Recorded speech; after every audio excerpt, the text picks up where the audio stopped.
Então, boa noite. Nós estamos nos reencontrando para fazermos o encontro 3, né? O encontro número 3 das nossas discussões da caminhada do eletromagnetismo ao longo da física do século XX. Então, nas duas primeiras lives, né, nos dois primeiros encontros, a gente fez, no primeiro encontro, o eletromagnetismo caminhando desde Maxwell até o advento da mecânica quântica. No encontro 2, nós fizemos o eletromagnetismo chegando com o nascimento da mecânica quântica, e nós terminamos a reunião passada em 1938. E eu falei que iria começar a partir daquele encontro tão importante, tão definidor, chamado New Theories in Physics, Novas Teorias em Física, que foi um encontro que aconteceu em 1938, em Varsóvia, na Polônia, organizado justamente para colocar todos os desenvolvimentos que vinham sendo feitos desde o advento da mecânica quântica até a data, né, de 1938, porque já se previa que haveria guerra e que o conhecimento seria um pouco interrompido, algumas coisas poderiam ser perdidas.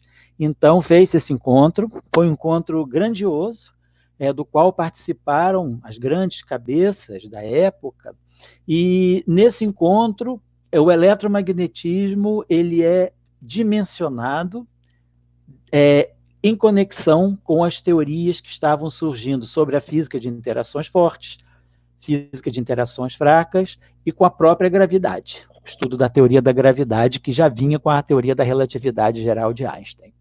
Então, esse famoso encontro, né, New Theories in Physics, é que vai marcar e vai ser interrompido, claro, depois em 1939 inicia-se a guerra, mas ele vai ser interrompido, mas esse conhecimento fica registrado para recuperação, a partir do final da década de 40,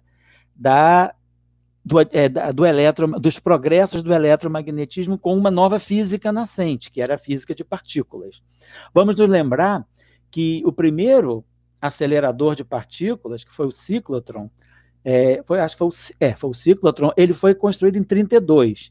Tinha um na Califórnia, em Berkeley, e um em Leningrado. Então, a física experimental de partículas estava nascendo nesse período, né, 1938, 6 anos depois da construção dos dois primeiros aceleradores.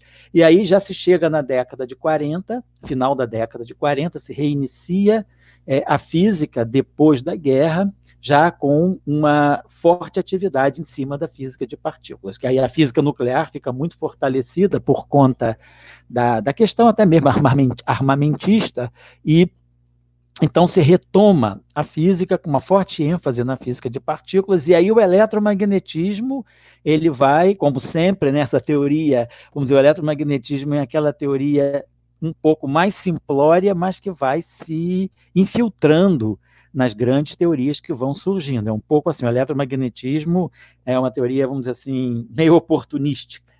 Ela vai entrando à medida que certas teorias vão abrindo, e ela vai se conectando com essas teorias e ganhando efeitos novos, sendo enriquecida a partir dessas novas teorias. É como se fosse, vamos dizer assim, uma teoria que se hospeda, né? Hospedeira. Ela se hospeda nas grandes teorias. Então, o eletromagnetismo se beneficiou muito da mecânica quântica, como a gente trabalhou no encontro passado, e agora vamos ver como o eletromagnetismo se beneficia dos progressos na física de partículas, tanto na física de partículas teórica, quanto fenomenologia, quanto experimento. Bom, então esse encontro New Theories in Physics, ele é marcado pela presença de grandes físicos. Niels Bohr estava lá, von Neumann, Louis de Broglie. Heisenberg não pôde ir, mas mandou uma palestra escrita que foi lida pelo Kramers. Tem um artigo muito interessante, foi a apresentação do Brillouin. O Brillouin fez o seguinte, nesse encontro de 1938, ele escreveu, a contribuição dele chamava-se A Individualidade das Partículas Elementares. Ele fez, então, uma coleta de todas as partículas elementares, né, conhecidas na época. Na verdade, eram chamadas partículas elementares naquela época, mas nem todas eram. Então, ele falou, ele juntou, ele fez a tabela das partículas elementares conhecidas na época, que era o elétron e o recém-descoberto, né, em 32, pósitron. O elétron é a sua antipartícula. O próton, e aí a previsão da existência do antipróton, que só vai aparecer na década de 50, em 56. O nêutron, que já tinha sido descoberto, e a previsão do antinêutron, que também aparece no mesmo ano que o antipróton aparece, 1956. Mas aí nós estamos falando de duas antipartículas ainda hipotéticas. Daí tem o fóton, né? E até o fóton ele faz uma observação muito interessante nesse encontro. São palavras do Brillouin. Ele diz que o fóton é uma abstração muito ousada, porque nós estamos falando de uma partícula que no seu referencial de repouso, desculpa, que não tem massa de repouso, a massa dela é nula e a carga dela é nula, ela só tem spin. Então ele fala, é uma abstração muito grande, apesar de que o fóton já estava incluído, já estava introduzido na literatura física desde 1923 e também em 27, o próprio Compton, no encontro de Solvay, em Bruxelas, ele introduz realmente o fóton na física. Mas o próprio Brillouin diz, não, vamos falar do fóton, que é uma abstração, apesar de ser algo já conhecido, é uma ousadia falar dessa partícula elementar que não tem massa, e que não tem carga. Então era quase um nada, só tinha spin. Era um spin ambulante. E aí o Brillouin apresenta o fóton, apresenta também já as partículas hipotéticas de Igor Tamm e Yukawa, que são os mesons pi, que eles chamavam de mesotrons, que era o pi mais, pi menos e pi zero, que foram descobertos depois, né, em 48. Ele fala também de uma partícula que tinha sido descoberta, que era o muon, que ele chamava de elétron pesado, era o heavy electron, porque o muon tinha as mesmas características que o elétron, porém tinha uma massa 200 vezes, cerca de 200 vezes maior. Apresenta o muon, bom, e aí essas eram e o neutrino, que também era uma partícula hipotética. Então, apresentam-se as partículas elementares da época, que hoje a gente sabe que o próton, o nêutron e os mesons pi não são partículas elementares, mas na época não havia ainda dispositivos experimentais para verificar a estrutura interna dessas partículas. Então, eram as partículas da época e nesse trabalho o Brillouin discute, então, o que seria a individualização de uma partícula elementar. Nesse encontro também é interessante o trabalho do Eddington. O Eddington ele faz um trabalho ele apresenta um trabalho que são as implicações da mecânica quântica na cosmologia. Acho que o título do trabalho era Implicações cosmológicas da teoria dos quanta. Era o título, acho, original do trabalho do Eddington. E tinha um grande trabalho do Oscar Klein. Nesse trabalho do Oscar Klein, Oscar Klein era um físico sueco, e era um físico que já vinha trabalhando desde a década de 20 e deu contribuições muito grandes também à equação de Dirac, né? Tem até o chamado paradoxo de Klein.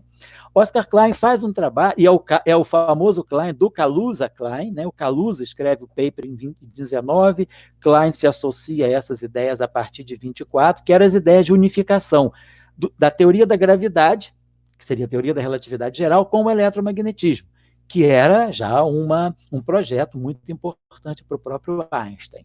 Então, Oscar Klein, nesse trabalho, apresentado nessa conferência New Theories in Physics, ele apresenta uma espécie de uma teoria de tudo.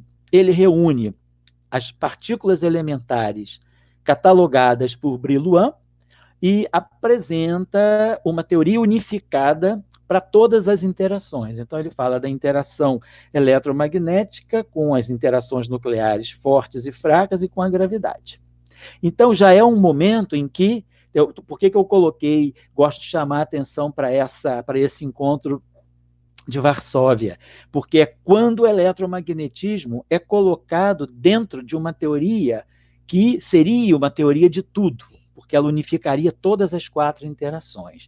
Então, é como o eletromagnetismo se acopla à gravidade, né? Quer dizer, isso já era uma questão estudada da década de 20, mas nesse caso, o Oscar Klein ele coloca o eletromagnetismo com a gravidade, com as interações nucleares fortes e com as interações nucleares fracas também. E aí a gente sabe que o desenvolvimento grande que vai aparecer na década de 50, 60 é justamente a unificação eletrofraca. E no início da década de 70, há o modelo padrão, incluindo aí a QCD, as interações fortes também. Nós vamos chegar lá no último encontro, que é o próximo, né? Será a reunião 4. Então, hoje, na reunião 3, nós vamos partir desse encontro. Se vocês quiserem, quem quiser saber sobre esse encontro, até uma pessoa me escreveu, foi o Jonas Lopes, né, que é o nosso colega aqui do Rio, ele me escreveu pedindo a referência, que ele andou procurando, mas não achou. Mas quem quiser achar esse New Theories in Physics, entra nos archives e coloca ali David Gross, o autor, que quem reapresenta, quem ressuscita um pouco esse trabalho é o David Gross. Ele faz esse trabalho e coloca esse escrito dele nos archives, esse texto dele nos archives, em 1994. Por que 1994? Porque 1994 está marcando os 40 anos das teorias de Yang-Mills. E é quando ele também era o centenário do Oscar Klein. Ele tem uma reunião em Estocolmo e ele apresenta a importância ele ressalta a importância desse trabalho do Oscar Klein nesse encontro New Theories in Physics, nesse texto que ele apresenta, que ele recupera os anais, os escritos desse encontro, New Theories in Physics, que tinham sido perdidos. Eles ficam perdidos entre 1939, que é quando eles foram editados, um ano depois do encontro, da conferência, em 1964 eles são redescobertos. E aí se vê ali que as grandes ideias que foram desenvolvidas a partir da década de 50 já estavam todas ali. Vamos dizer assim, o embrião das teorias que vieram, né, para a física de interações fundamentais e para a física de partículas já estavam praticamente todas ali. Então, esse encontro é muito interessante. Então, quem quiser recuperar o escrito, né, o texto desse encontro, coloca nos archives, ou pode colocar no Google, David Gross, New Theories in Physics. E pode colocar como palavra-chave Oscar Klein. E aí vocês vão ver que vocês vão chegar ao PDF desse artigo, que é muito, muito interessante. Bom, então, feito isso, vem a guerra. Claro que a guerra atrapalhou as atividades da física, mas não parou completamente, né? Nós temos lá em 1942, Pauli faz o famoso teorema da conexão spin-estatística, quer dizer, a física caminha mais lentamente, mas caminha. Mas o interessante, um grande avanço para a teoria eletromagnética, para o eletromagnetismo, para a eletrodinâmica, na década de 40, vem em dois momentos.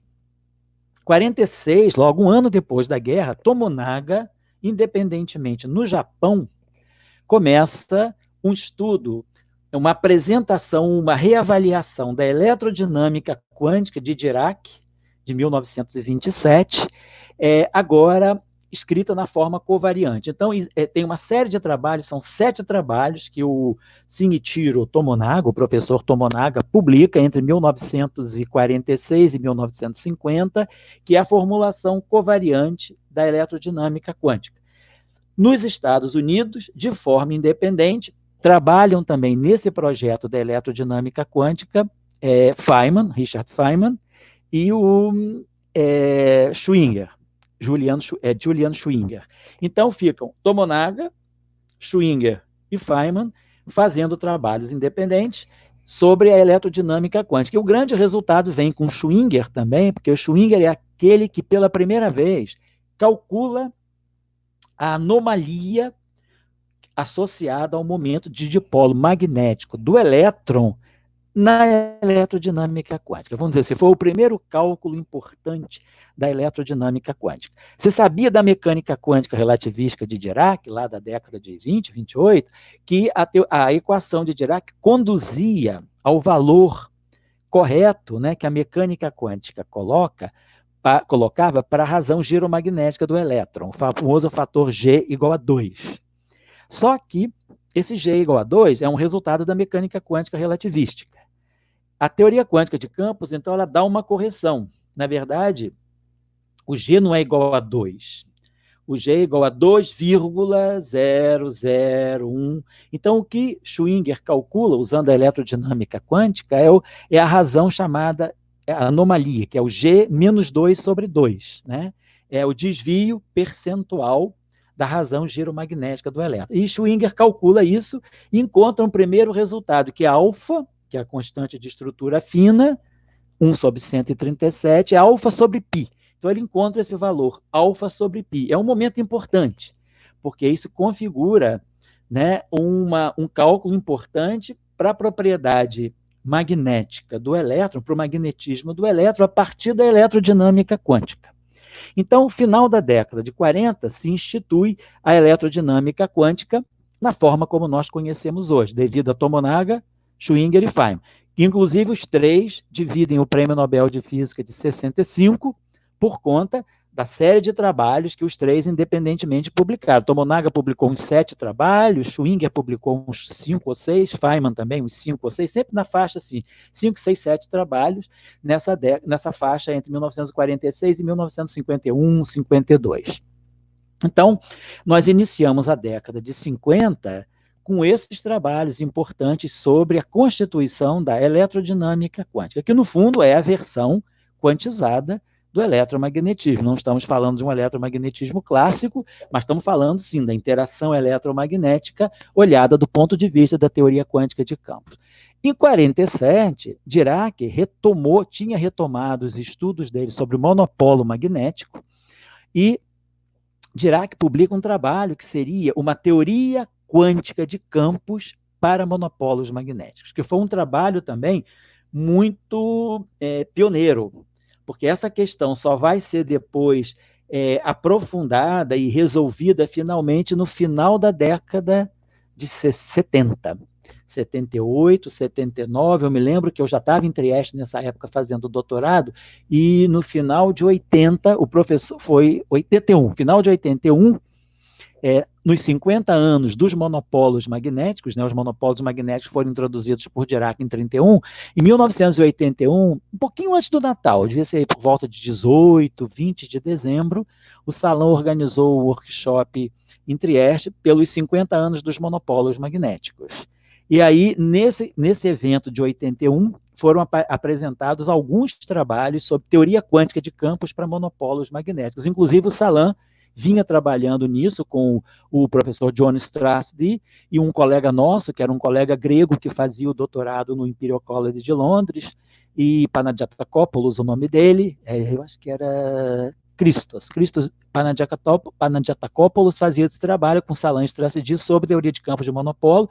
Na CISA tinha um grupo também, na CISA onde eu fazia o doutorado, tinha um grupo que trabalhava com monopolos magnéticos, Roberto Yengo, Giorgio Calucci e Maria Teresa Vallon.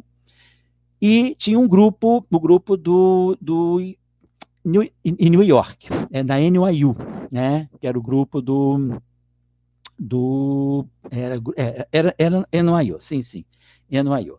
Então, tinha já trabalhos, então, sobre monopólios, teoria de campos de monopólios magnéticos, em cima do trabalho de Dirac, da década de 40, de 47. Então, só para organizar as ideias, nós finalizamos a década de 40 com o famoso paper de Dirac, de 47, sobre uma teoria de campos, agora, para monopólios magnéticos, uma QED, uma eletrodinâmica quântica, incluindo as cargas magnéticas, e os trabalhos de Tomonaga, Schwinger e Feynman sobre a eletrodinâmica quântica na forma covariante como nós a conhecemos hoje. E Dirac também escreve um trabalho muito importante, em 1950, chamado As Implicações da teoria da simetria de Gauge. Esse trabalho é muito importante, porque vai ser o trabalho que vai inspirar, basicamente, as teorias de Young-Mills depois, em 54. Então, o eletromagnetismo ganha, né, um upgrade muito grande até o final da década de 40, com a instituição da eletrodinâmica quântica e já a teoria de campos para monopolos magnéticos. Bom, aí entra a década de 50, o Salan resolve, então, a questão da eletrodinâmica escalar. Ele faz uma eletrodinâmica, tanto clássica quanto quântica, para portadores de cargas escalares. Então, vamos dizer, campos escalares que descrevem partículas sem spin carregadas eletromagneticamente, tem agora a sua eletrodinâmica, que é diferente, bastante diferente, né, na sua estrutura da eletrodinâmica para elétrons, que são portadores fermiônicos. Então, quando os portadores perdem o spin e passam a ser partículas carregadas escalares e massivas, a eletrodinâmica se chama eletrodinâmica escalar. Ela ganha termos novos, ela tem uma série de propriedades interessantes, inclusive para que a teoria seja consistente do ponto de vista da mecânica quântica e da relatividade, ou seja, para que a teoria seja renormalizável e seja unitária, é preciso que esses escalares autointerajam. Então, além de ter só as interações de gauge, as interações em que os escalares carregados trocam fótons, absorvem ou emitem fótons devido à interação eletromagnética, uma interação nova, que não é uma interação de gauge, que não é uma interação eletromagnética, mas que é uma autointeração entre os escalares, tem que ser acrescentada na teoria, para que a teoria ganhe consistência do ponto de vista da mecânica quântica e da relatividade. Então, essa é a eletrodinâmica escalar, e é aí que aparece o potencial de Higgs. Então, o potencial de Higgs, que lá na frente vai fazer a quebra espontânea da simetria na teoria eletrofraca, né, para dar massa para todas as partículas massivas do modelo padrão, esse potencial é, vamos dizer assim, introduzido na eletrodinâmica escalar quando Salam estuda essa nova formulação da eletrodinâmica, que é uma eletrodinâmica com portadores não mais eletrônicos e positrônicos, mas portadores de natureza escalar. Por que isso era importante na época? Por que isso não está descontextualizado? Não está descontextualizado porque, no final da década de 40, o professor César Latz aqui, né, estava trabalhando fora, junto com o Chialini e com Powell, eles descobrem os mesons π, experimentalmente, detectam mesons π. E depois o professor César Latz, no ano seguinte, em 49, no ciclotron de Berkeley, na Universidade da Califórnia, ele produz mesons π em laboratório. Então, finalmente, apareceram os mesons π hipotéticos de Igor Tamm e de Tomonaga, porque até então não havia a detecção de partículas escalares carregadas. E aí aparecem os mesons π, e isso aí impulsiona muito o estudo de uma eletrodinâmica em que mesons π mais e π menos vão trocar fótons, né, devido à interação eletromagnética. Então, Salam faz esse trabalho importante, que é o final da tese de doutorado dele, então aparece uma nova eletrodinâmica, né? E essa eletrodinâmica escalar, ela é muito interessante, porque ela vai de encontro, ela reencontra a teoria de de Broglie-Proca e, no fundo, a eletrodinâmica de London. Ou seja, quando se incorporam esses escalares, isso vai de encontro ao fenômeno da supercondutividade, porque na supercondutividade, quer dizer, quando o condutor transita para a fase supercondutora, quem faz o transporte da eletricidade não são mais os elétrons individuais, mas são elétrons correlacionados. São pares eletrônicos, que podem estar em onda S, né? Momento angular 0, ou em onda P, momento angular 1. Mas o importante é que sejam pares eletrônicos, né? Quer dizer, a condução fica muito organizada por esses pares correlacionados no espaço dos momenta, e então o portador da carga não é mais o elétron, mas é um par de elétrons. Esse par de elétrons ele pode ter, compondo dois spins meio, ele vai poder ter spin 0 ou spin 1. Então, o portador, na verdade, da eletricidade, da corrente elétrica no supercondutor é um par de elétrons, portanto, pode estar com spin 0 ou com spin 1 e carga 2e, que é 2 vezes a carga do elétron, e uma massa efetiva.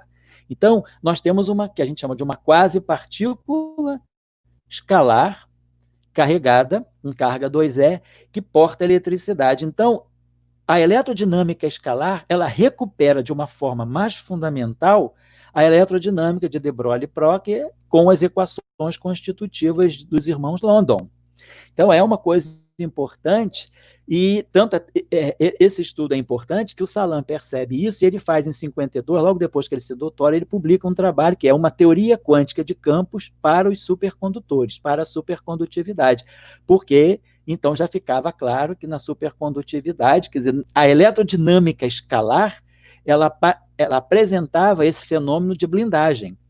Quer dizer, nas próprias equações de Maxwell da eletrodinâmica escalar, já fica claro o aparecimento do termo vamos dizer, dos termos de London, que dão, então, a expulsão do fluxo magnético dos supercondutores, que é o efeito Meissner. Então, é um momento importante. Nós temos agora uma eletrodinâmica escalar, que pode ser tanto olhada do ponto de vista clássico, como uma teoria quântica de campos também. Isso 51, 52. Aí, 53, tem um trabalho importante de Yang-Mills, que é quando se faz, quer dizer, o trabalho de Yang-Mills, que foi desenvolvido por Yang e por Mills, independentemente nos Estados Unidos, e no Imperial College por Salam com seu estudante, seu primeiro estudante de doutorado, aliás, no Imperial não, em Cambridge, que era o Ronald Shaw. Então, o que o Salam dá para o Shaw é um problema que seria uma generalização da teoria eletromagnética. A proposta que o Salam faz para o Shaw na tese de doutorado dele, na primeira parte da tese de doutorado dele, era: vamos tentar construir uma eletrodinâmica onde os fótons possam ter autointeração. Porque na eletrodinâmica quântica, seja na escalar que na fermiônica, os fótons não autointeragem sozinhos. Na eletrodinâmica escalar, nós temos um autoacoplamento dos fótons, mas com os campos escalares. Nós temos aquilo que a gente chama de um quadrivértice, que são os dois campos escalares acoplados com dois fótons. Mas nós não temos uma interação só do fóton com o fóton em si, um vértice fóton-fóton. E então, a ideia do Salam era, a pergunta que ele faz na tese de doutorado do Shaw é possível se construir, com base em princípios fundamentais da teoria quântica de campos, portanto, respeitando a relatividade especial, uma teoria em que partículas de spin 1 e massa zero, que são os fótons, possam autointeragir? Então, ele lança essa questão para o Ronald Shaw. E Ronald Shaw resolve a questão, mostrando, sim, é possível construir uma teoria autointeragente para tipo fóton. Claro que a eletrodinâmica, vamos dizer assim, a eletrodinâmica, ela não tem resultados experimentais que confirmem a interação direta fóton-fóton. Mas essa era a pergunta da época. Então, Ronald Shaw constrói aquilo que vem a ser uma teoria de Yang-Mills, isso em janeiro de 54. No mesmo ano, em junho de 54, Yang e Mills publicam o paper deles. Então, eles ganham crédito por publicarem o paper no Physical Review, né? Eles enviam esse trabalho no dia 28 de junho de 54 para o Physical Review, o trabalho é logo aceito, é publicado já em agosto. E o Shaw guardou o trabalho porque era parte da tese de doutorado dele. Na Inglaterra, na época, se usava não ir publicando durante o doutorado, se guardava a publicação, ou se guardavam as publicações para o final da tese. E o Shaw só defendeu a tese em 55, mas aí quando ele defendeu a tese, o capítulo dele, que era 6 meses anterior às teorias de Yang-Mills, já tinha sido publicado por Yang-Mills, então ficou como um capítulo da tese que não foi publicado como paper. Então, é importante ver que qual era a ideia de se construir uma teoria de fótons autointeragentes. Seria aquilo que deu origem às teorias de Yang-Mills. Só que Yang-Mills construíram a teoria, vamos dizer, de Yang-Mills, não pensando no eletromagnetismo, em fótons autointeragentes. O que eles pensaram foi numa teoria para a física de interações fortes. O que eles queriam era ver como eles poderiam construir uma teoria análoga à eletrodinâmica para prótons e nêutrons no interior do núcleo atômico. Então, eles não queriam mais usar a ideia de Yukawa, de que os prótons e os nêutrons se atraíssem por conta da troca de mesons π, que eram partículas escalares, mas queriam ver, será que é possível que a interação entre prótons e nêutrons seja mediada por bósons vetoriais, como é o caso do fóton na eletrodinâmica? Então, da mesma forma que tem o paradigma do campo eletrônico, do campo de Dirac, interagindo com o campo do fóton na eletrodinâmica, que a gente chama de eletrodinâmica espinorial, ou eletrodinâmica de Dirac, que no fundo é a eletrodinâmica também de Tomonaga, Feynman e Schwinger. Mas nessa eletrodinâmica em que férmions interagem com férmions carregados, interagem com fótons, eles queriam fazer, será que os férmions, que agora são os prótons e os nêutrons, quer dizer, o nêutron não tem carga, mas será que a interação nuclear dele com os prótons, né, próton, nêutron, nêutron e nêutron, próton, no interior do núcleo atômico, será que essa interação não poderia ser mediada, como no caso da eletrodinâmica, por partículas de spin 1, tipo fóton? Então, eles constroem a teoria de Young-Mills, que até eles chamam de uma teoria para o spin isotópico forte. Então, eles constroem uma teoria de gauge para o spin isotópico forte. Que Salam e Shaw tentaram não olhar, quer dizer, eles chegaram à teoria de Young-Mills, mas não pelas vias das interações fortes, eles queriam chegar pelas vias da interação eletromagnética, imaginando que, será que você pode construir uma teoria com fótons auto-interagentes?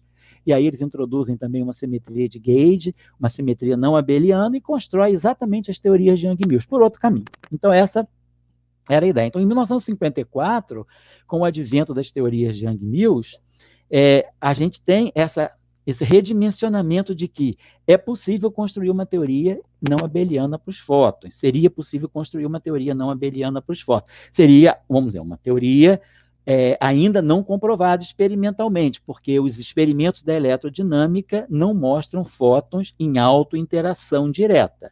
Né, nós tivemos a medição recente, 2017, do espalhamento de De Bruyck, que tinha sido calculado lá em 1935, né, no paper do De Bruyck com Kösters e a Lise Meitner, mas a interação direta fóton-fóton não tem na eletrodinâmica. E a teoria de Young-Mills, então, ela veio um pouco nessa direção. Então, essa era a ideia em 1954. 1956 é um ano importante por causa da quebra da paridade, né? Então, no encontro de Seattle, naquele famoso encontro de Seattle, Li e Yang apresentam a violação de paridade nas interações fracas, e aí o que o Salam percebe desse trabalho, ele estava nessa conferência, ele percebe nessa conferência a importância das teorias de Young-Mills, que ficaram meio apagadas depois do paper de Young-Mills, porque elas tinham um problema. Elas tinham um problema em que os bósons vetoriais intermediários não têm massa, a interação seria de longo alcance, quando a interação nuclear ela é limitada ao interior do núcleo atômico. Ela tem um alcance muito curto, na faixa de quê? De 10 a menos 15 metros. E essa teoria dava um alcance infinito, porque a troca dos bósons vetoriais eram bósons vetoriais sem massa, como se fossem, né, os fótons. E aí a interação é tipo colombiana, o que não batia, claro, com a fenomenologia das interações fortes. Então as teorias de Young-Mills ficaram meio... Assim, é interessante, mas não sabemos o que fazer com elas. Eles mesmos dizem isso no final do paper.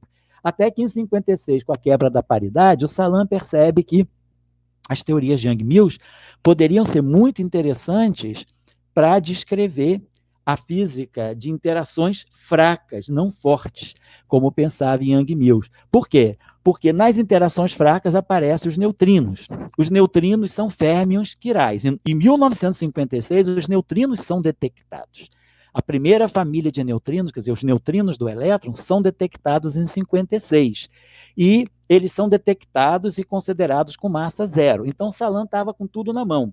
Férmions quirais, férmions neutrinos, massa zero, férmions left-handed, eles podem ter uma interação, quer dizer, férmions left, eles podem interagir trocando bósons de gauge, mas não trocando escalares, porque violaria a simetria de Lorentz, quebraria a simetria de Lorentz. Então, Salam pensa que seria interessante recuperar as teorias de Young-Mills em conexão com a física de interações fracas. E uma outra questão é colocada aí, a origem da massa do elétron. Estava claro que a origem da massa do elétron não poderia ser puramente eletromagnética. Deveria ter um mecanismo que desse massa para o elétron. E o que o Salam percebeu é que a massa, quer dizer, quando ele estuda, né, a simetria quiral, ele percebe que quem quebra a simetria quiral do elétron, do campo de fermiônico ou do campo de Dirac, é a massa. Então, a massa, ela quebra a simetria quiral. Então, ele imaginou que a massa pudesse ser gerada por um mecanismo mais fundamental. Quer dizer, a massa do elétron não deveria ser puramente eletromagnética, mas que poderia vir da interação do elétron com algum outro campo na natureza. E ele já tinha estudado a eletrodinâmica escalar. E aí, a interação, o acoplamento entre a quiralidade left e a quiralidade right se dá com um escalar. Então, em 1956, Salan já começa a amadurecer a ideia de que deveria haver um campo escalar fundamental que pudesse ser a origem da massa do elétron. Estou colocando isso porque isso vai ser importante para a eletrodinâmica, porque é o que vai dar origem depois ao mecanismo de Higgs na década de 60. Então, a eletrodinâmica ela vem se enriquecendo, porque agora, para compreender a massa do elétron e do pósitron, eu preciso também, vamos dizer, compreender a massa do próton, porque nessa época, ainda na década de 50, o próton era considerado elementar. A estrutura não elementar do próton, ela é prevista teoricamente no trabalho de 63 do Gell-Mann, né? E é descoberta em 68, 69 experimentalmente, mas na década de 50 o próton era elementar, tanto quanto o elétron era, e ainda é, o elétron ainda é. Então você tentava entender a origem das massas fermiônicas. E aí a eletrodinâmica ela entra oferecendo a possibilidade de ter um campo escalar carregado na natureza que iria fazer esse papel. Então, o eletromagnetismo ele vai recebendo essas contribuições importantes da física de partículas, né? Que é a descoberta da quebra de paridade, a introdução das teorias de Young-Mills e a possibilidade, então, e a eletrodinâmica escalar desenvolvida por Salan no início da década de 50, que vão se unindo para começar a formar uma ideia já de uma teoria eletrofraca. Então, talvez a presença do neutrino junto com o elétron nos decaimentos fracos, o neutrino não tendo massa, o elétron tendo massa, e aí, para compreender a massa do elétron, eu precisaria de um campo escalar e a interação fraca sendo mediada por bósons de Young-Mills. Então, as coisas estão se fechando no sentido de que, talvez, para se compreender a eletrodinâmica e a massa do elétron, vamos dizer, na eletrodinâmica, eu precise também de uma abordagem da interação fraca, porque a interação fraca é que vai fazer com que o elétron e o neutrino formem um dublete de uma simetria não abeliana. Isso, então, é uma herança da interação fraca, dos decaimentos fracos com o aparecimento de elétron e neutrino do elétron e o muon. O neutrino do muon só aparece em 62, mas ele já estava previsto, né, na década de 50. Ele só foi descoberto experimentalmente em 62. Então, essa estrutura de dublete, elétron com seu neutrino e o muon com seu neutrino, daria uma estrutura não abeliana para as interações fracas, mas a origem da massa dos leptons carregados, vamos dizer, do elétron e do muon, ela deveria vir de alguma simetria abeliana. Então, já se começa a pensar que o eletromagnetismo não deve ser uma interação recortada, isolada, ele possa estar na sua origem ligada à teoria das interações fracas. Então, essas ideias se constituem entre 51 e 58.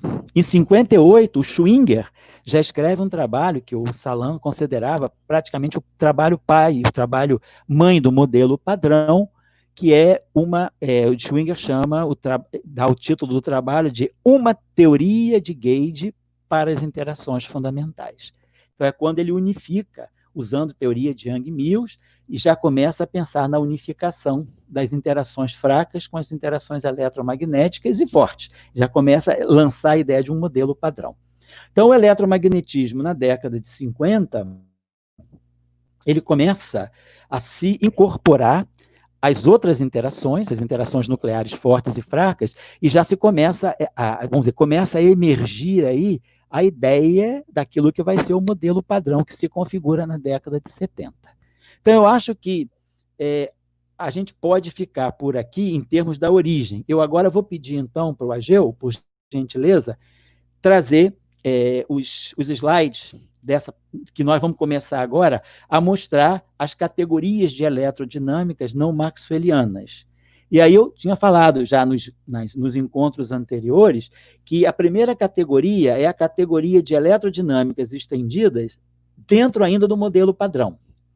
Depois nós temos a categoria com física além do modelo padrão, em seguida a categoria das eletrodinâmicas não lineares e, no final, a categoria das interações com aspectos de dimensionalidade. Então, para a gente começar agora já a enquadrar a eletrodinâmica estendida no modelo padrão, eu vou pedir para a gente começar a projetar os slides aí que o Ageu preparou. Então, tá lá, eletrodinâmicas, extensões não maxwellianas.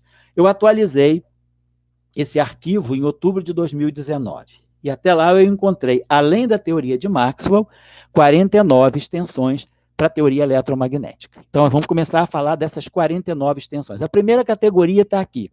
São aquelas que eu chamo de extensões imediatas sem uma física especial.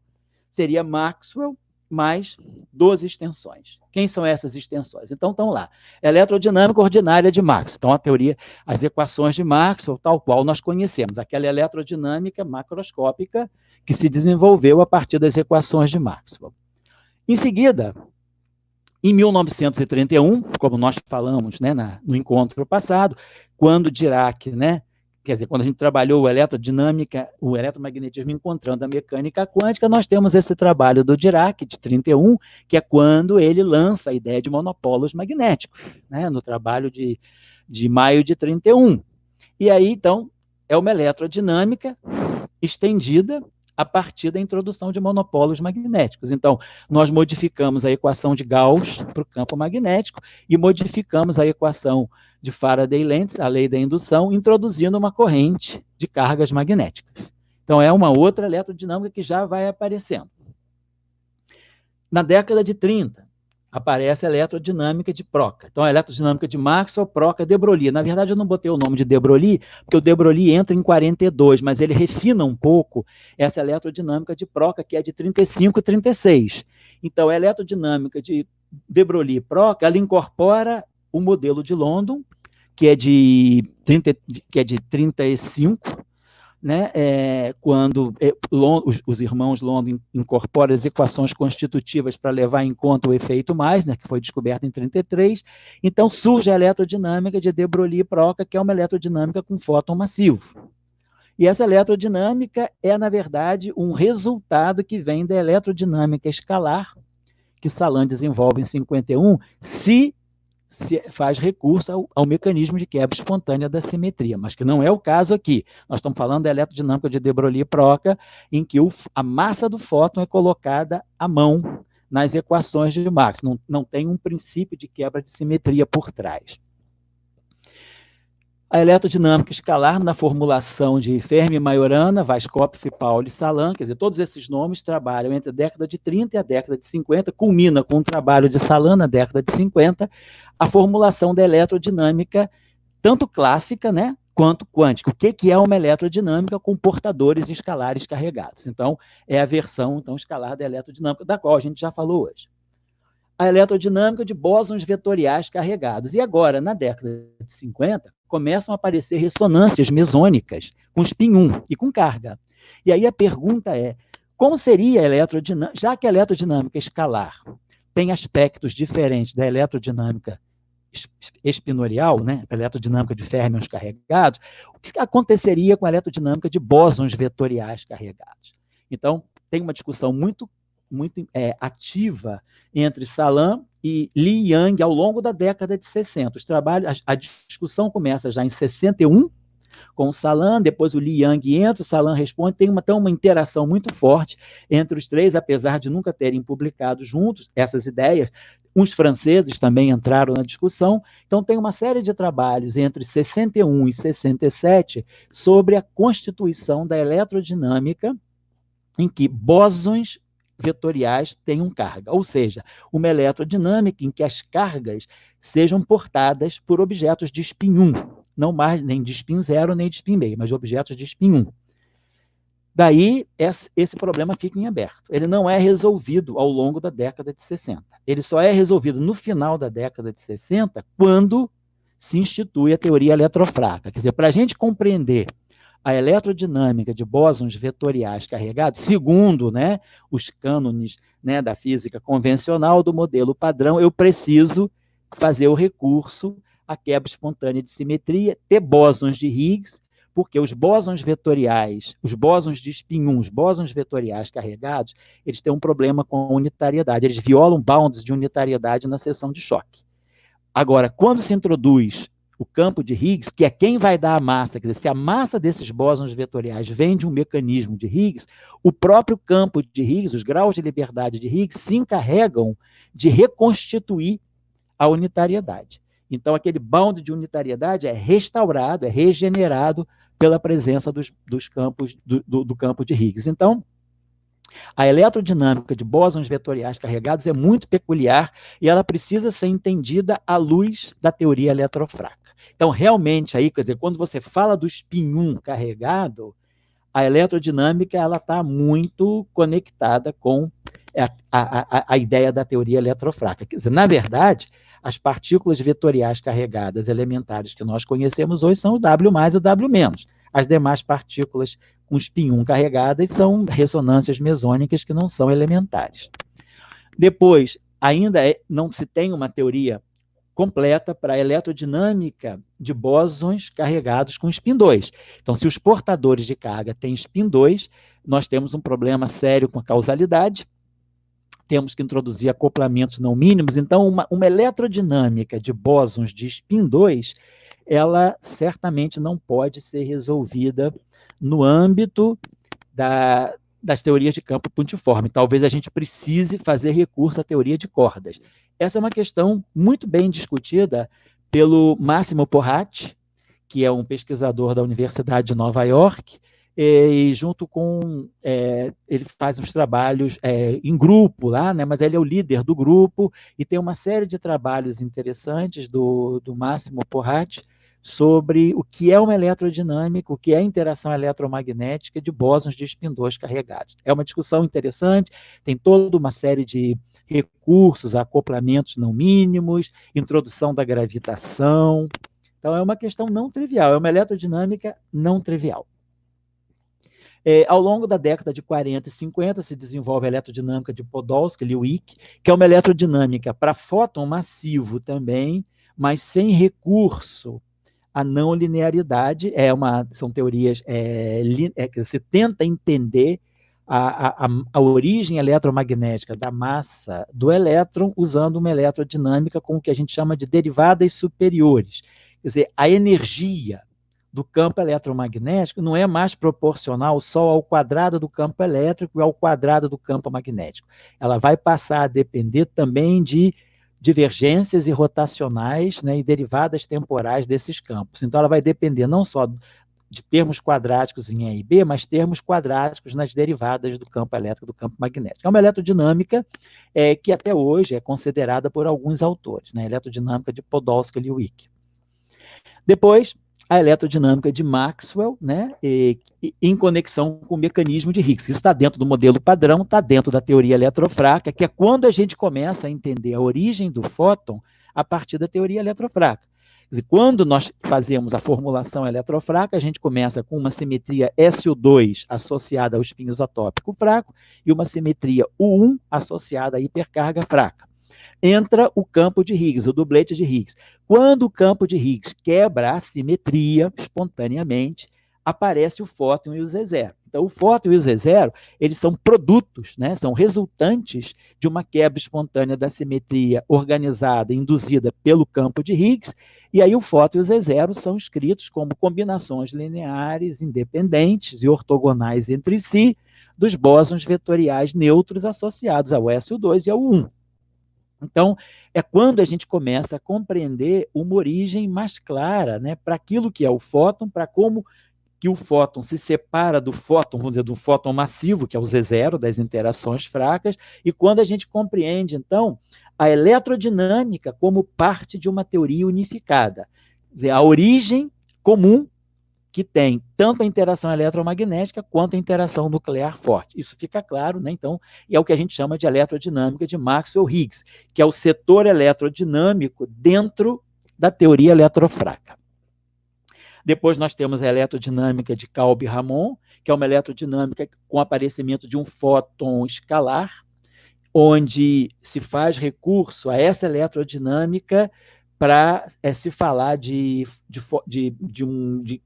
energia escura. É um recurso que se faz, quer dizer, a eletrodinâmica de Calbi-Ramon, na verdade, puro Calbi-Ramon. Ela tem um fóton escalar e isso pode, quer dizer, é usado por alguns autores em cosmologia para tentar suprir a discussão da energia escura, procurar uma origem para a energia escura a partir desse campo, né, uma espécie de um campo eletrodinâmico, mas em que o fóton não tem spin 1, ele passa a ser uma partícula escalar.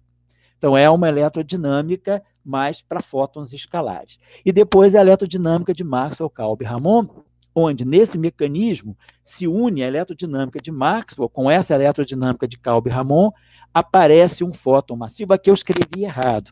Não é para discutir, esse fóton massivo estaria associado a partículas de energia escura, seria uma parte da constituição da matéria escura. Eu escrevi errado. A eletrodinâmica de Calbi-Ramon, ela tenta descrever a questão da energia escura, e a de Maxwell-Calbi-Ramon tenta atacar o problema da matéria escura. Temos a eletrodinâmica de Weber, que é uma eletrodinâmica anterior ainda à eletrodinâmica de Maxwell. Ela foi escrita na década de 1840, entre 1840 e 1850, cerca de 1843, 44, para o Weber, e ela discute a força eletromagnética, propõe a força eletromagnética como dependente também da velocidade. Aqui no Brasil tem um pesquisador, o sobrenome dele é Assis, ele era da Unicamp, eu não sei se ele está aposentado ou não, mas o Assis tem vários trabalhos, livro e palestras sobre essa eletrodinâmica de Weber. Eu ia pedir ao Geo para ver se tem mais alguma coisa embaixo. Eu acho que tem uma únicazinha, se essa página pode ser... Deixa eu ver uma coisa. Eu tenho... Opa, tem sim. Ah, não. Então, para ali, né? Tá certo. Então, a eletrodinâmica de Weber, para ali. Agora nós temos a extensão, a categoria 2. Então, nós falamos das eletrodinâmicas estendidas que fazem recurso à física do modelo padrão. Aqui, nós vamos começar a falar de eletrodinâmicas que vão além do modelo padrão. Por quê? A gente sabe que o modelo padrão é limitado, né? O modelo padrão, ele tem questões conceituais importantes, como a questão da hierarquia de Gauge. Eu não vou explicar tudo aqui, mas vou falar. Ele é uma teoria limitada. Problemas como o problema da hierarquia de Gauge, a própria origem que não se conhece da massa do bóson de Higgs. A massa do bóson de Higgs, ela não é... as massas das partículas, tipo os férmions, os bósons, os férmions, que são os leptons e os quarks, e os bósons vetoriais massivos, eles adquirem massa através do mecanismo de Higgs. Mas a massa do bóson de Higgs, ela não provém de nenhum mecanismo, ela já é dada como um input da teoria. Então, nós não temos no modelo padrão uma descrição microscópica para a origem da massa do bóson de Higgs. Então, isso é um problema do modelo padrão. É um parâmetro que é colocado à mão no chamado potencial de Higgs, e nós não temos uma origem microscópica para o potencial de Higgs no modelo padrão. Além disso, nós temos o problema da hierarquia de Gauge, as correções quânticas desestabilizam a teoria, então tem o problema da hierarquia de Gauge, temos o problema dos neutrinos no modelo padrão não serem massivos, o modelo padrão não leva em conta a violação de CP forte, portanto, não explica por que o momento de dipolo elétrico do nêutron é tão pequeno, o modelo padrão não inclui a discussão da matéria escura. Então, o modelo padrão ele tem as suas boas limitações. Então, a gente tem que procurar pensar no modelo padrão como sendo derivante de uma física mais fundamental ainda. Então, são aquilo que a gente chama extensões, é o que a gente chama de física além do modelo padrão. Eu botei a sigla em inglês aqui, que é a mais comum, é Beyond Standard Model Physics. Então, é física que não está no modelo padrão. Que física pode ser essa? Podem ser as cordas, pode ter teoria de cordas, teoria de supercordas, pode ser física com supersimetria, supergravidade, pode ser a própria grande unificação, quer dizer, o próprio modelo padrão, ele é incorporado a uma teoria grande unificada. Nós temos uma teoria grande unificada com um grupo que pode ser um grupo mais amplo, tipo SO5, SO10, e essa teoria grande unificada, ela passa por fases de quebra de simetria até gerar o modelo padrão. Então, essa é uma física além do modelo padrão, quando a gente incorpora o modelo padrão numa chamada GUT, Grand Unified Theory. Então, é uma novidade. Nós temos também, além, eu já falei de supersimetria e supergravidade, por exemplo, dimensões extra, quer dizer, é uma física com mais dimensões, que não é uma física não limitada só a 4 dimensões, mas que pode ter 5 dimensões, 10 dimensões, como é o caso das teorias de cordas, 11 dimensões, como é o caso da supergravidade. Então, dimensões extra, também as chamadas LEDs, Large Extra Dimensions, elas podem ser também física nova, além do modelo padrão, e que vai interferir no eletromagnetismo. Como também nós podemos ter efeitos de quantum gravity. Então, e a gravitação, quer dizer, o modelo padrão não inclui a gravidade. Então, a pergunta é, se nós introduzirmos a eletrodinâmica, né, numa teoria com gravidade, que efeitos a gravidade quântica pode trazer para as equações de Maxwell, por exemplo. Então, aqui eu cito 12 extensões. A primeira extensão são as chamadas eletrodinâmicas com violação da simetria de Lorentz.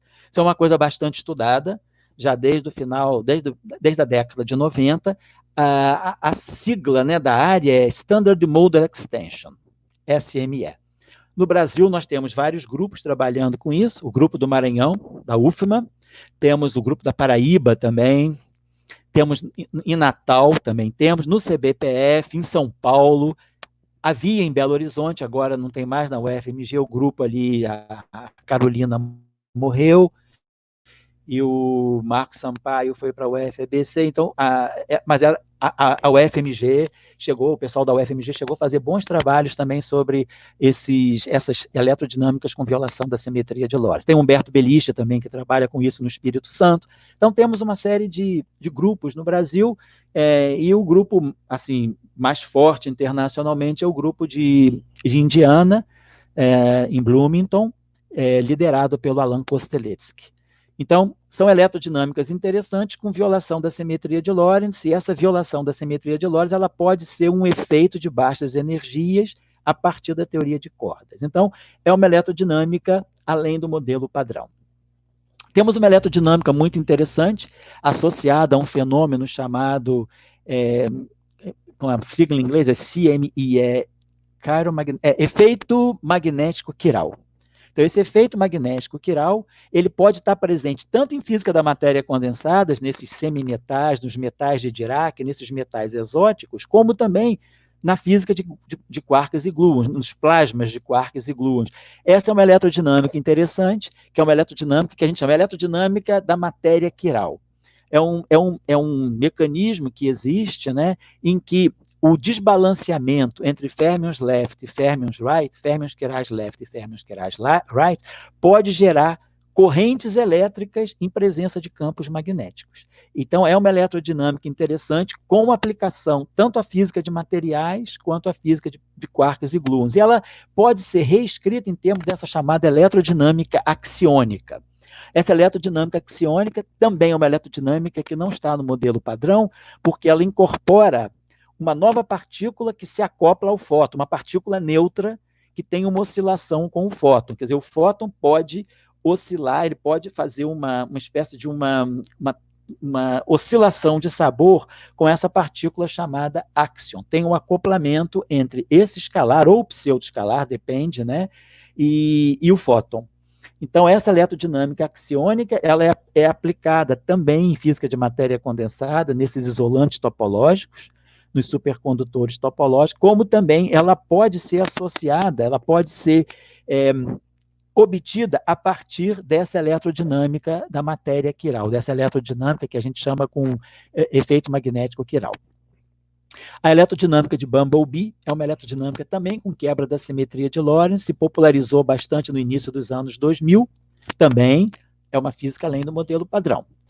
A eletrodinâmica supersimétrica, o que isso aí é uma coisa que a gente tem estudado bastante no CBPF, que é a presença de supersimetria numa física mais fundamental, quer dizer, numa região de altas energias, ela induz, a supersimetria pode induzir a formação de condensados fermiônicos fundamentais.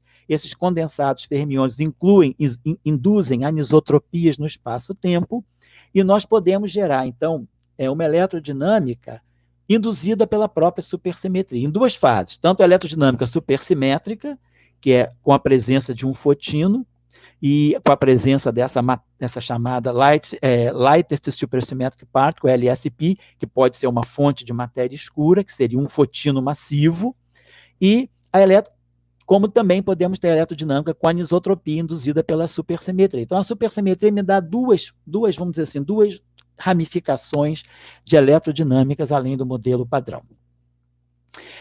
Existem algumas formulações eletrodinâmicas interessantes que vão estudar propriedades de birrefringência do vácuo, escritas por Myers e Pospelov, a partir também de cordas fundamentais. São eletrodinâmicas em que aparecem operadores de dimensão 5, dimensão 6, construídos a partir do campo de Maxwell, é como se fossem teorias fotônicas efetivas, com operadores de dimensão mais alta, e elas dão efeitos interessantes também, em termos de birrefringência, em termos de dicroísmo, algumas propriedades não triviais do vácuo quântico. Eletrodinâmica de Gambini-Pulling, que é uma eletrodinâmica com correções de loop quantum gravity, que é uma outra formulação. Quer dizer, na loop quantum gravity, o que a gente está quantizando o que a gente tem são os quanta de unidade de área, os quanta de elemento de área. Então, é uma quantização do espaço-tempo mesmo, não da métrica, mas da própria topologia do espaço-tempo. Gambini e Pulling, eles estudaram, né, o Gambini é do Uruguai, o Pulling é argentino, mas trabalha nos Estados Unidos. Eles estudaram uma eletrodinâmica em que os efeitos dessa gravitação poderiam aparecer tanto na equação de Gauss do magnetismo, quanto na equação de Faraday-Lenz. Quer dizer, as equações ditas de Maxwell homogêneas, elas ganham correções devido a efeito de gravitação quântica, e isso aí eles fazem um estudo de propriedades óticas dessa eletrodinâmica, tentando ver se conseguem, através de eventos óticos, né, de experimentos com ótica de alta precisão, detectar possíveis efeitos de uma gravidade quântica. Tem esse trabalho interessante do Ellis, Mavromatos e Nanopoulos, que é eletrodinâmica com efeitos quântico-gravitacionais de recuo. O que é isso aí? Essa eletrodinâmica, ela é uma eletrodinâmica aplicada na astrofísica, para estudar a possibilidade de que você não tenha mais a velocidade da luz como sendo constante, se você tiver em presença de gravidade quântica, porque em presença de gravidade quântica, você tem uma modificação da métrica do espaço-tempo, e eles estudam efeitos que podem estar mostrando a não constância da velocidade da luz no vácuo. Mas aí, claro, esses efeitos só seriam detectados se nós tivéssemos ondas de altíssimas frequências também, para poder começar a investigar a estrutura quântica do vácuo. A eletrodinâmica com anisotropia de escala, que é chamada eletrodinâmica de Rojava-Lifshitz, que é uma eletrodinâmica também que vai levar em conta a possibilidade de nós termos uma anisotropia no espaço, quer dizer, a escala de tempo, quer dizer, o tempo e o espaço, né, eles teriam escalas diferentes. Então, ela é por isso que se chama eletrodinâmica com anisotropia de escala. A eletrodinâmica capa deformada, essa aqui eu não conhecia, quem me assinalou foi o Edilberto, lá da UFMA, ele me mandou um artigo em que se fala dessa eletrodinâmica capa deformada, que é uma deformação do espaço de Minkowski, e isso induz modificações nas equações de Maxwell. E a eletrodinâmica com setor escondido, onde aparecem os parafótons, né, esses que seriam fótons de massa muito pequena. Esses fótons, eles têm uma oscilação, com os fótons e os parafótons oscilam uns nos outros, e isso pode levar a previsão de existência de férmions, chamados férmions exóticos, que seriam férmions que teriam cargas muito menores do que a carga fundamental, do que a carga é. Então, são eletrodinâmicas interessantes, assunto de trabalho de pesquisa, que podem ser ilustrações boas num curso de eletrodinâmica. Né? Quer dizer, dentro de um curso de eletrodinâmica, a gente pode fazer referência ao Panofsky Phillips, ao Heitz-Milford, ao Jackson e outros livros que existem, né? Mas não necessariamente a analisando a eletrodinâmica só com as equações de Marx, usando novas categorias de eletrodinâmicas que incluem efeitos de uma nova física. Então, as que eu detecto, que eu acho que são importantes, são essas. Pode ser, eu estou já há alguns meses sem fazer atualização dessa tabela, né? Mas pode ser que tenha aparecido alguma, mas essa aqui já é uma quantidade bem substancial de eletrodinâmicas para a gente estudar. Então, a próxima categoria, que eu não vou falar hoje, eu vou começar a reunião final, eu vou trabalhar as categorias 3 e 4, que as categorias de extensões não lineares são muito interessantes. Eu vou pedir só para passar mais um slide, exatamente, nesse slide aí. Não, volta um slide, por gentileza, Geu. Isso, esse aqui, para aí, muito bom. Passa para frente, desculpa, passa mais umzinho só.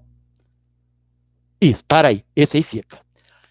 Esses experimentos aqui, nós vamos falar na semana que vem, que são lasers de altíssimas intensidades. Nós temos aqui, inclusive, lasers de futuras gerações que vão ser colocados em operação 2023, 2026, onde são lasers de altíssimas intensidades que vão investigar propriedades eletrodinâmicas em escalas de tempo muito curtas. Por exemplo, ato segundo, 10 a menos 18 segundos.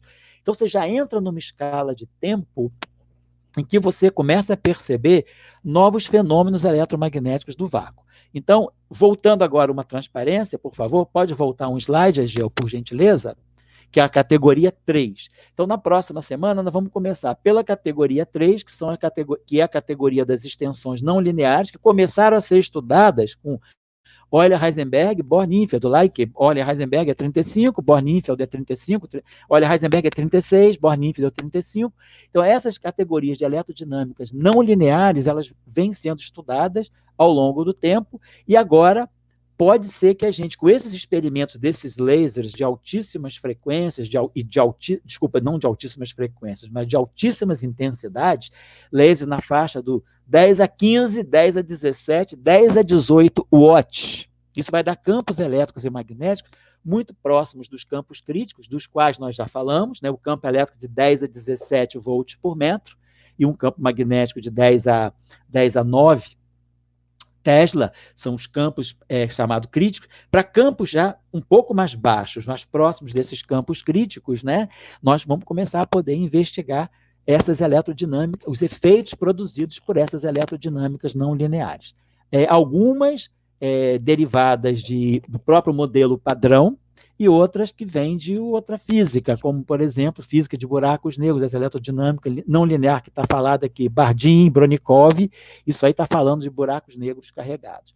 Então, no próximo encontro, a gente vai, que é o encontro final, né, a reunião final, nós vamos falar das extensões não lineares e da categoria 4, que eu vou pedir para o Ageu passar, mais dois slides, o slide que vem depois desse, o slide final, que é o da categoria 4, que são as extensões por dimensionalidade. Efeitos de dimensões nas equações de Marx, inclusive dimensões fractais. Então, tem toda uma discussão sobre esse aspecto de fractalidade e dinâmica fracional nas equações de Marx. Então, a gente vai parar por aqui hoje, e então fica, esse encontro de hoje foi basicamente o encontro do eletromagnetismo com o modelo padrão e com uma física além do modelo padrão, né? E são essas categorias aí. Então, só reativando um pouco a mensagem que a gente tem tentado passar aqui. Dar uma dinâmica maior, fazer os nossos cursos básicos, como, por exemplo, um curso de eletromagnetismo básico, interagir com problemas de pesquisa, seja na astrofísica, na física de materiais, na física de interações fundamentais, na própria física nuclear. Essa eletrodinâmica que a gente falou hoje sobre o efeito quiral magnético é uma eletrodinâmica também que é estudada em estrelas de nêutrons, porque nessas estrelas de nêutrons podem-se ter plasmas de quarks e gluons, né, com densidades altas, temperaturas altas e campos magnéticos muito intensos, e essa descrição dessa eletrodinâmica pode ser importante para se compreender alguns processos que se passam nessas estrelas de nêutrons e nessas estrelas tipo supernovas também. Então, a gente pode sempre contextualizar o nosso curso de eletromagnetismo em uma pesquisa recente, Quer dizer, o estudante pode fazer o seu curso, aprender o ferramental que estaria num livro clássico, típico de eletrodinâmica, clássica, né? Ou mesmo até um curso de eletrodinâmica quântica, olhar, por exemplo, a eletrodinâmica quântica, olhar essas teorias do ponto de vista da segunda quantização. Então, eu estou só chamando a atenção disso, porque isso pode tornar o curso mais palatável, no sentido de que o estudante está fazendo um curso que não é repetitivo, daquilo que ele já vem fazendo desde a graduação, e já colocar numa linha de pesquisa. Inclusive, no CBPF, na nossa experiência, no curso de eletromagnetismo, por trazer, né, de vez em quando, a gente não faz todas essas eletrodinâmicas, mas dependendo do semestre, a gente escolhe algumas. E já saíram, então, do curso, né, ao invés do estudante terminar o curso fazendo uma prova e entregando listas de exercício, ele já terminou o curso entregando um trabalho que ele publicou. Saíram trabalhos, né, desse curso, não trabalhos que assim muito pesados, mas um trabalho honesto, né, dentro dessas eletrodinâmicas novas. Inclusive, a partir dessas eletrodinâmicas, pelo menos no meu grupo, eu pude orientar algumas teses de doutorado cujos problemas da tese saíram desses cursos, porque nós contemplamos novas eletrodinâmicas. E aí isso aí inspirou trabalho de pesquisa que acabaram virando tese. Então, nesse sentido, eu digo que é importante, às vezes, a gente transformar um curso muito convencional num curso mais saboroso, mais ligado à pesquisa, porque é importante o estudante sentir que ele está fazendo alguma coisa nova. É estimulante você terminar. É melhor você terminar um curso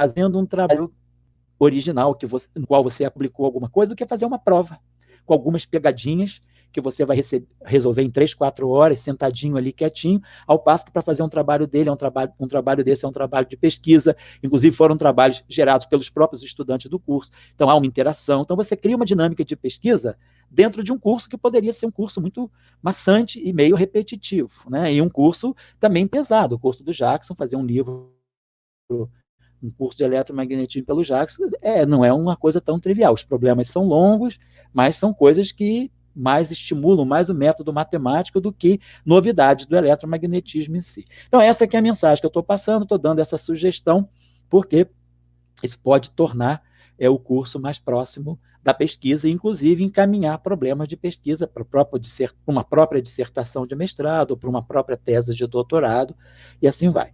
Então, por hoje a gente fica aqui. Então, falamos um pouco dessas eletrodinâmicas no modelo padrão, inspiradas por física além do modelo padrão, e depois vamos falar das outras, que vêm por efeito de não linearidade ou por efeito de dimensionalidade. Eu estou colocando as listas sem colocar as referências, mas quem quiser procurar nos archives ou no Google, em geral, colocando os títulos dessas eletrodinâmicas, vocês vão chegar, são como as palavras-chave. Mas se alguém em particular quiser alguma referência mais específica ou alguma indicação de um artigo de review, de revisão de uma dessas eletrodinâmicas, pode entrar em contato comigo, que eu tenho material que eu posso mandar para as pessoas que estiverem interessadas. Então, eu queria agradecer de novo hoje ao Ageu e ao Samuel pelo suporte aí na apresentação de hoje, e, se Deus quiser, o nosso próximo encontro, que vai ser o encontro 4, a gente vai finalizar essas discussões. E aí a gente está vendo, né? Quer dizer, a ideia é manter o professor global ativo. Se alguém quiser se habilitar a fazer uma palestra ou fazer uma apresentação, a gente quer fazer da Rádio Professor Global um fórum. Eu não sou blogueiro, nem youtuber. Por enquanto, eu estou começando só para dar a saída, para dar a motivada. Mas o que a gente espera é que haja outras pessoas falando, outras pessoas se mobilizando, inclusive não só falar de trabalho de pesquisa, mas o que a gente quer fazer com o Professor Global é trazer a ciência para próxima do estudante de graduação e, se possível, para o cidadão, né? Discutir questões da ciência com a sociedade. Então, eu acho que tem muitas coisas que a gente pode discutir. A gente fez aquela reunião, aquela apresentação, explicando para o cidadão o que é o mestrado, o que que é o doutorado, o que é uma carreira acadêmica, o que é uma carreira científica dentro de uma universidade, uma carreira de docente, pesquisador. Então, trouxemos essa discussão e eu recebi bastante e-mail de pessoas, assim, cidadãos que não são iniciados no mundo acadêmico, me perguntando algumas coisas. Então, às vezes a gente tem coisas para comunicar com a sociedade. Então, eu queria dizer que quem está assistindo aqui também tem se apresentar. Escreve para mim, ou escreve para o Dori, escreve para o Professor Global, diz que quer apresentar uma discussão, que a gente quer fazer um fórum de discussão. Quer dizer, o Professor Global não é para a gente ficar aqui pontificando coisas, ensinando, ninguém está aqui ensinando nada a ninguém. Eu estou dando a saída para quebrar o gelo. Agora, eu espero que outras pessoas possam fazer adesão, trazer suas discussões, suas palestras e gerar esse fórum de aproximação. Mas o que a gente quer é falar com o cidadão, tentar o máximo possível trazer vamos dizer assim, a causa da ciência, a causa da educação, a causa da importância da ciência na formação do cidadão para a sociedade. Então, o Professor Global está aberto para isso. Qualquer pessoa que quiser falar alguma coisa, tiver alguma coisa, uma palestra de filosofia da ciência, uma palestra de história da ciência, ou história da física, ou história da biologia, se alguém tiver discutir alguma teoria interessante de outras áreas, é só trazer, a gente está disposto. Eu estou dando a saída, como eu falei já repetidas vezes, só para quebrar o gelo e a gente ter um ponto de partida. Então, por hoje, muito obrigado a todos e, se Deus quiser, na próxima semana a gente se reúne para o Encontro 4. Um abraço a todos, obrigado aos meninos, ao Ageu e ao Samuel. Boa noite a todos.